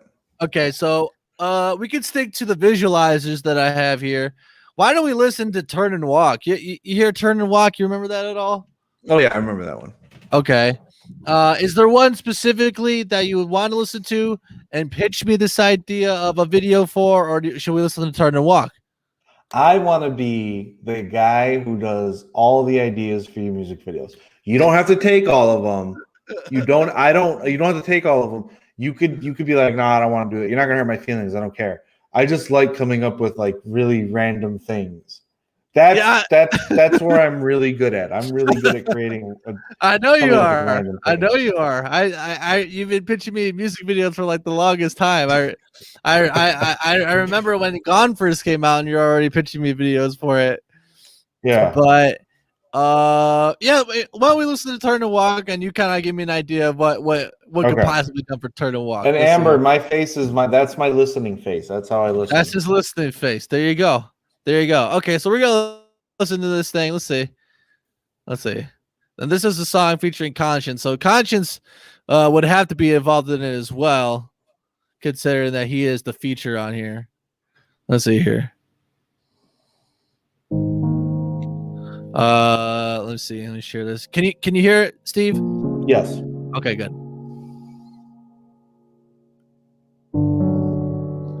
Which I love the piano chords that I did for this part. I think they're angelic, damn near, I say. Okay, I thought you were hypnotized by it.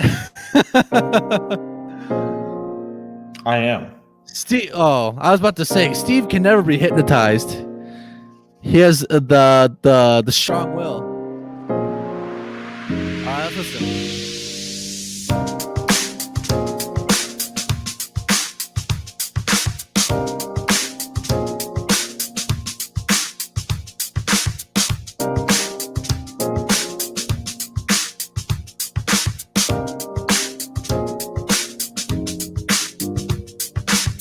Turn to walk from an early age. I also learned to watch it really dissipate. I mean disappear, I mean flow on air. I mean here, I mean there, I mean everywhere. I mean kind of being king at French exits. I mean having friends with no connections. I mean turning off pain in a certain kind of way. When things don't go my way, I just turn and walk away. Damn. Is this the kind of way that I could really sustain? My heart is saying no, but there's something about my brain that can never let it go. So I turn and walk away. It's always been hard to put my finger on something about belonging isn't really working. Maybe one day I'll go to the end of the tracks. Early on,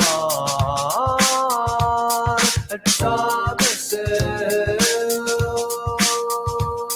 just turn it on.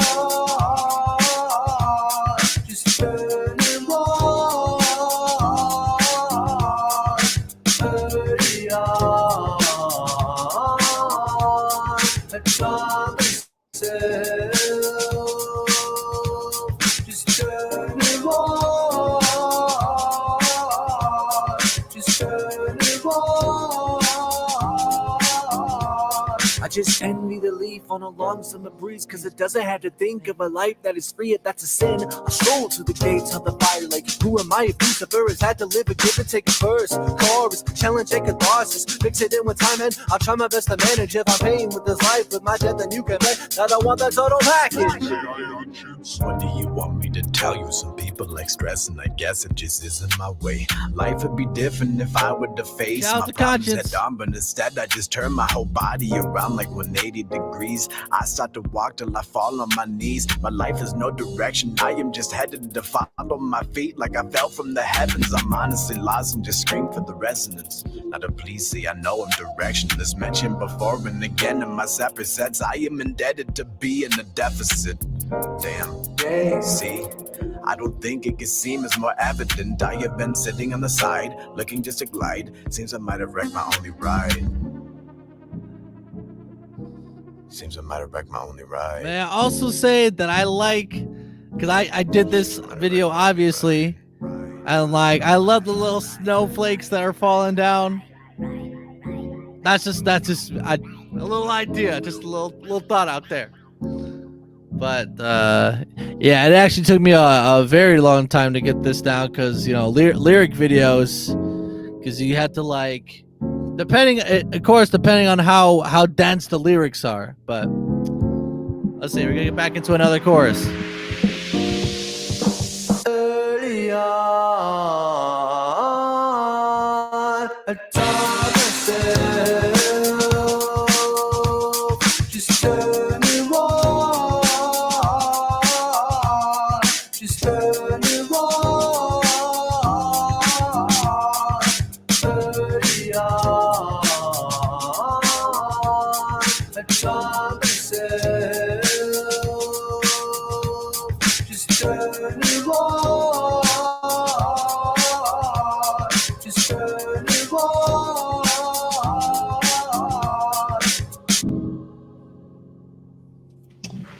All right. And there you go. All right. Turn and walk, ladies and gentlemen. I think I have the perfect idea for that. Uh-huh. The second half of the video, when it starts to slow down and everyone thinks it's over, and then you come back, I think with that you just put pictures of you from like, because you start to say from an early age, I taught myself to turn and walk away. You start putting pictures of you as a baby and then progressing into the older person. You know, I think that's what you do on that part. The first part of that song, I like it to be a little bit more of a story that's flowing. I really think in today's day and age, the controversy of you maybe driving around and then being stopped by the police, that's what I think in that, but I don't think that would be the right thing to do from a society standpoint, because I don't think that's what you're going for. Because at the end of that, you hear like Conscious say, I think I've wrecked my only ride.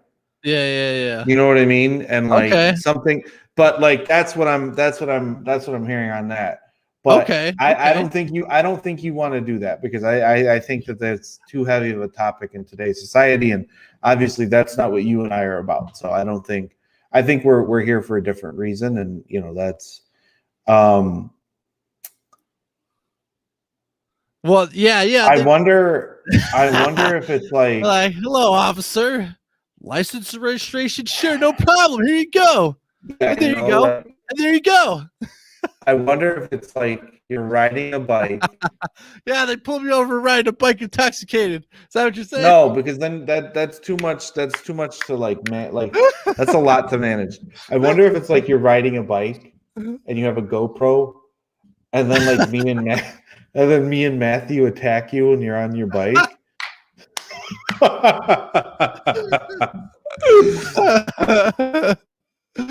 You know, I'm sure Matt's loving this. You're giving him parts in all the videos. Yeah, I'm giving Matt everything. That's when I hang out with that guy. You will. I don't know. I don't think. I don't know. I think I have a vision for it, but I think that it would be my initial vision for it is somewhat inappropriate, and I wouldn't want to do that.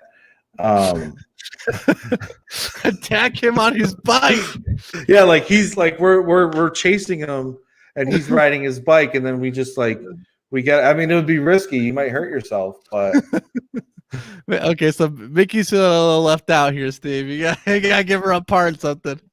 Mickey, you're the designated driver. You have to make sure, because a lot of these involve one of us getting drunk. So that's a sad penguin who ponders life. That's the vibe. Hear that song? I see penguin suit.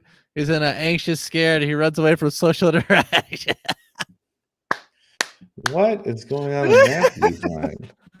Oh shit! PG.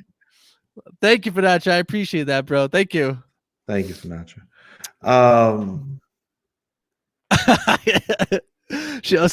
Amber can see it beating me up while I'm riding my bike. Oh boy, I did used to be in a theater college. Yeah, that's right. She used to act. So we gotta use her capabilities during some point. She could be the director. Okay, you wanted to be the director. Okay. Yeah. Man, penguins on the brain. Any other I think the only other one that I have, you know how like in Ottawa, Illinois, they have I forget what it's called. Nikki, do you know what they call the thing in Ottawa, Illinois? What do they call it? It's a famous place to go hiking. Shit, beats me. I don't know. Mickey would know. So that's what I think. I guess. No, is it Starved Rock? Starved Rock. Starved Rock. Okay. I think we go to Starved Rock. Okay. And I think you film yourself walking in the woods, and then we shoot you with an arrow. Not a real arrow, god! Damn! All this. Not a real arrow. We'll find an arrow that looks. We'll find like we'll shoot you with an arrow, like one that just sticks and it makes it look like you died, and then like as. Damn, Steve, where's this coming from? I don't know. I don't. That's why I'm saying I like to be creative. Steve gets more bothered by the second. That's right, he does. Listen, you have to die in your music video, okay? You have to. And as we shoot you, you have like blood coming out of you on the leaves. So kind of an ode to Kanye, the song "Blood on the Leaves." And then like we have a GoPro, so you're laying down. We have the GoPro like fly up, and then that's when it's like the song starting to mellow. But there needs to be some reason why you get shot with an arrow. Maybe, maybe we can make Mickey a Native American, and maybe Sure, why not? Maybe that's Fuck why it. you get shot. At this point, fuck it. That's a music video. Fuck it. You're Yeah. just walking through the woods, and you run in, and you're like, "Oh, I'm sorry. This is your, I don't know. Whatever. Like, there's some misunderstanding. This is some misunderstanding. No, that's not what I said. I didn't. Don't do that. I didn't say that. Didn't say that. There's just some misunderstanding. We need to find out whatever the misunderstanding between you and Mickey is. And then while we're doing that, she's following you. Like there's an altercation and she's mad at you. And it's like very apparent. Maybe this is where conscious is saying it. And then so then you maybe like push her or something, and then she falls. Your brother and sister, you'll get away with it. And then she falls, and then she just takes her bow and arrow out and she shoots you, and then you fall down. GoPro goes up. GoPro driver, director, fact lookup research. The GoPro like goes up. You know what I mean? It's like you're laid out. The glasses are still on. You know what I mean? Like. Because we can't go to outer space or anything like that. Like, we can't do that. But we got to go to Star of Rock. You know what I mean? So then, now you're dead. Okay. And then right when the because there's a point in the song where the music cuts off, and the music cuts off, and then it comes back on. That's where it goes black, right? And then put the pictures of you as a kid, becoming who you are, and you should have turned and walked away from Mickey, the Native American who shot you with the bow and arrow. Dude, think about it. That's a really good. I mean, what else can we do? We can't do like. What do you want from me? I'm trying. Fuck. These are definitely ideas. It's a start. It's a start, Steve. We just got the workshop. No, don't say it like that because it means you don't want to do it. I mean, obviously, I'm not mad. Just say, don't just look. If you don't want to do it, just say I'm not doing that. Don't. That's a terrible idea. I would much rather you say that's a terrible idea because then, right now, there's a glimmer of hope in my head because I can't pick up on your social cues. I don't pick up on social cues very well. I'll come up with something better because I know that's not good. But you didn't turn down the 2 a.m. Mr. Sub deal. I like that. I like that. I like that. It kind of fits the song, It does. Yeah. You can't go to outer space for a music video. Dude, what do you want from me? I can't get us out of space. That's great. That's great. I'm glad to be picking your brain and getting all this out. Getting all this out for I won't be able to sleep tonight either. I'm gonna be thinking about this. Oh wow, this is wonderful. This is wonderful. But anyway, I think this would be probably a good time to wrap up the show, Steve. Anything else that you had to mention about breaking the box, or any other concepts or ideas before we go? No. Steve, they're good ideas, Steve. I'm sure. I just what, Steve? I just wish you would say no. I don't like that idea. Instead of being like, yeah, it's a start. Well, we had to find out. We had to find out if Vicky's down to dress up and shoot my ass with the arrow. It's not. It's actually somewhat like. It's somewhat brilliant if you really think about it. It's low key brilliant. It really is. You know. Yeah. Finatra's dipping out. See you later, Finatra. Have a wonderful night, man. Bye, Hey, Finatra. Steve. Take care, Finatra. We'll see you later, man. Finatra, did you find my ideas deplorable or what? I'm just kidding. I like the idea of being a Native American antagonist. Well, no, it'd be Sweats who's the antagonist because he did something wrong to you. Do you think? How hard do you think it would be to have her scalp you? Very hard. Very hard. I'm saying that. Right off the rip. I don't know. I don't know a special effects person. I gotta figure that out. They did it, but they did it in Inglorious Bastards. Remember at the end of they still were scalping the guy? I remember that, but we had to find a special effects makeup artist type deal. Shit. Like, you got LinkedIn. Use that LinkedIn page. Let's see if we can find. Yeah, I don't know. But they're all right, Steve. Well, there you go. Oh right, he pushes me down. Yeah, there you go. That's the reason why you shoot me in the ass. The arrow. Wait. Hold on. I got a better idea. All right. Maybe we make a play on Dances with Wolves. You know, I never saw the movie, but I know like the gist of it. Kevin Costner interacted with the Native Americans. Maybe we make Turn and Walk. Maybe we find some nugget of Dances with Wolves and we adapt that to Turn and Walk. You know? Well, Amber says they are good, just different stages of violence. She makes a good point there. It's kind of weird because you would make your sisters, but I feel like Kevin Costner was going to marry someone in Dances with Wolves. And like that created uproar amongst the tribe. And that's where a lot of the fights started. Or we could do something like Braveheart. You want to do something like Braveheart? Yeah. Turn and walk. Am I going to get axed in the chest? Only if Nikki's prepared to do that. What feel about me seeing a video of me scalping my brother? No one's going to know, Mickey. Who the hell's going to know? There's no tie back to blow up. The video's gonna blow up, and then he's gonna see, or whoever's gonna see it. I don't know. But there are ideas that will be touched on in the future. They're better than Matthew's ideas. Yeah, well, he just puts the penguin. Fuck the penguin. All right, I know you want to go. Go ahead and end the show. But thank you. Thank you, ladies and gentlemen, for watching episode number 30 of the S&S Steve Show.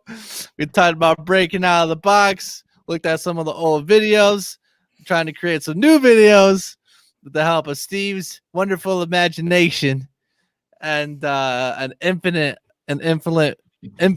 playground of possibilities here.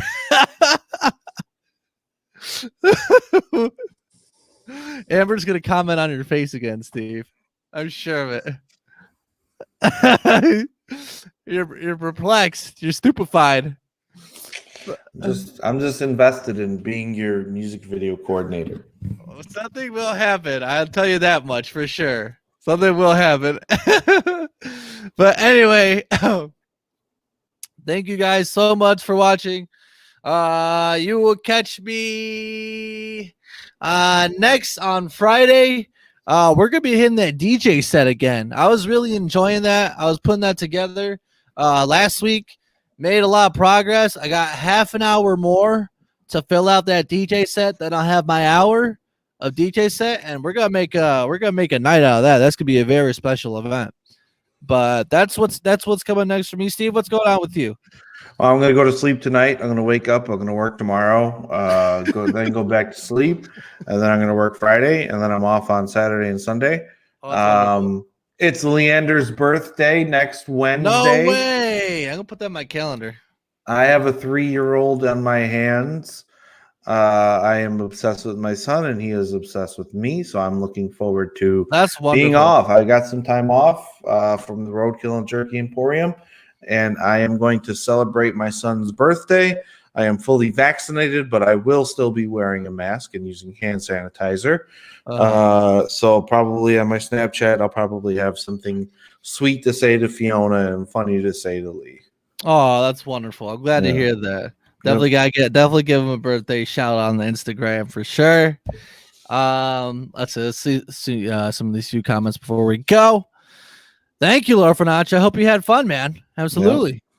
Happy early birthday, Lee. Absolutely. Drop a L for Lee before everyone leaves. Anyway, you will catch us next on May the 5th at same time, same bat channel. Who knows? Maybe we'll have a special guest on that episode of number 31 of the S&S Steve Show. We'll see. When we do, if we do have one, we'll announce it for sure. All right, we got all these L's for Leander. There you go. Thank you, guys. I'll make sure Fiona tunes in and sees all the L's. There you go. Better drop one too. Yeah, I'll drop it too. There you go. Bada bing, bada boom. But anyway, yeah, we're gonna be live on Cinco de Mayo. Maybe we could do like a Cinco de Mayo type theme of the show next. God, don't get me started. I am a Mexican man. I don't look it, but I am Mexican. I find it very frustrating that we have 2 Independence Days. That is right. It's just so upsetting to me. I'll see if I can find a nice little uniform to wear or something. We'll see. I know I like my costumes, but you didn't flex today. Normally you flex. What's that? Oh, I didn't flex today. That's right. Oh no, I guess I'm just the void. I'm just a floating head right now. The void. But anyways, so yeah, we'll be back on May 5th. Stay tuned. We might have a special guest. I'll let you guys know if we do. But Steve's gonna be doing his thing. You'll catch me again Friday, working on my DJ set, and Sunday is gonna be a real fun sweats play. I'm gonna be hooking up with the Casual 69er, Stu, and we're gonna be playing some more Devour. We had a lot of fun playing that before, and they came out with a new update, new map, so that should be fun. So yeah, Friday, Sunday, you can find me again. New music's on the way. Trust me. Music videos as well, legitimate music videos. And yeah, that just about does it for me. I hope you guys have a wonderful night, a wonderful rest of your week. Thank you for the likes and shares and for hanging out with us. This has been episode number 30 of the S&S Steve Show. See you guys later, and as always, bye, guys.